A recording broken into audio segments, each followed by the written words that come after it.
So good morning guys, আজকে আমাদের ব্যাঙ্গালোর সিরিজের ডে 8। তোমরা দেখতে পাচ্ছ আমরা রেডি হয়ে বেরিয়ে পড়লাম সাই বাবা হসপিটালের উদ্দেশ্যে। এবং দেন তোমরা দেখতে পাচ্ছ যে আমরা হোয়াইটফিল্ড স্টেশনের ওপরে ব্রিজ ক্রস করে নেমে পড়লাম বাসের উদ্দেশ্যে। দেন আমরা বাসে করে চলে গেলাম সাই বাবা হসপিটালে। তো আজকে আমরা গেলাম ব্লাড রিপোর্ট নিতে, যেহেতু আমাদের বৈদেহীতে একটি ডাক্তার দেখানোর ছিল, সেখানে ব্লাড রিপোর্ট দেখাতে হতো। তো আমরা চলে এসেছি সাই বাবা হসপিটালে। তো এখানে সাই বাবাতে ব্লাড রিপোর্ট বা কোনো রিপোর্ট নেওয়ার জন্য সিডি করতে হয়।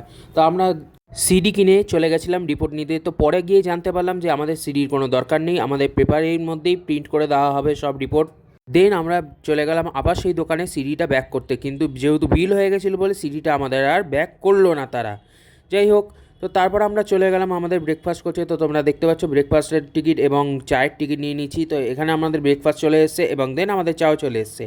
দেন আমরা ব্রেকফাস্ট করার পর পাপা আর আমি চলে গেলাম বৈদেহী হসপিটালের উদ্দেশ্যে। বৈদেহী হসপিটালে এন্টার করার পর তোমরা দেখতে পাচ্ছ আজকে এখানে মকর সংক্রান্তির জন্য পুজো হচ্ছে। তো আমরা ব্লাড রিপোর্ট নিয়ে ডাক্তার দেখাতে চলে গেছিলাম। যেহেতু আমাদের ডাক্তার আজকে অ্যাভেলেবেল ছিলেন না, সব স্টাফই মোটামুটি ছুটিতে ছিলেন, তাই আমরা আবার বাড়ির উদ্দেশ্যে রওনা হয়ে গেলাম। বাস স্টপ থেকে আমি এই ব্রিজ ক্রস করার পর তোমরা দেখতে পাচ্ছ আমরা এই বেকারি শপে ঢুকে গেছিলাম, যেখান থেকে আমরা 3টে পেস্ট্রি নিয়েছি। দেন আমরা মুদিখানা দোকানেও চলে গেছিলাম কিছু আমাদের মুদি মাল আনার জন্য। দেন আমরা বাড়ি ফিরে আসি। দেখা হচ্ছে পরে ভিডিওতে। See you, good by.